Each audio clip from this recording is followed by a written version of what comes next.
So Tim Hortons is a foreign agent that is acting as a local company. If you take a closer look at their ownership, it's mainly foreign owned. Now, official investigation from the federal government, the federal level, showed that Tim Hortons was lobbying the government. So historically, what happened to Tim Hortons after the Burger King famous acquisition? It's always good to go back to history. So Tim Hortons was opened in 1964 by the legendary Toronto Maple Leafs player Tim Hortons, which the chain is named after himself. Now, went through a lot of expansion until 1955, where it was merged with Choice, merged it with Wendy's International in 1995, which spurred a lot of backlash in Canadian society. 2006, the company was listed again on stock exchange TSX and also New York Stock Exchange. But the most notable shift happened in 2014, where RBI, the parent company of Burger King and Popeyes, purchased the company quietly. RBI was controlled by 3G Capital, which is a private equity from Brazil. It's important to note that Warren Buffett from Berkshire Hathaway actually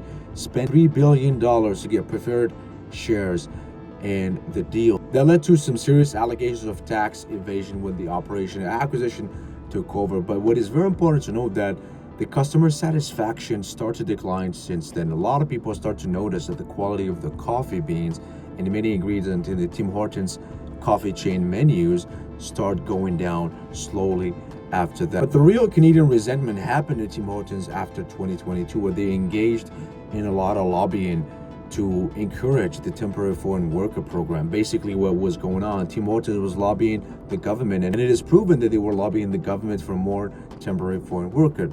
The deal was Canadian government was subsidizing the wages of many of these workers. At that time, there was a shortage in the workforce that was exploited by many companies. Tim Hortons was one of the biggest companies that rode the wave, and so it was in their favor to cut the cost by lobbying the government for way much more foreign workers, which were cheaper. Biggest problem to Tim Hortons, beside the reputation damage, is the new re-entrant of Dunkin to the Canadian market after they left completely. So Dunkin announced in 2026 that they will be entering the Canadian market again with 500 to 700 locations in partnership with the Foodtastic company. It's a major franchise based in Montreal. They own major brands like Pita Pit, Cusada, and many more prominent brands in the country. Now, the expansion is extremely aggressive with more than 200 locations in Quebec. Tim Hortons has a massive presence in Quebec as it remains one of their major markets in Canada. As a response to that, Tim Hortons rolled out a $400 million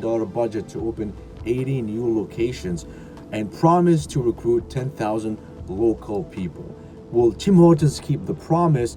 Nobody really knows, because they didn't sign any binding agreement with the Canadian government or any agency. Having said that, let me know how you think things will play out for Tim Hortons and Dunkin as they're entering the market. Do you think Dunkin can overtake Tim Hortons as the new favorite coffee chain in the country? My name is Alex. If you like this kind of videos, follow for many more videos like this.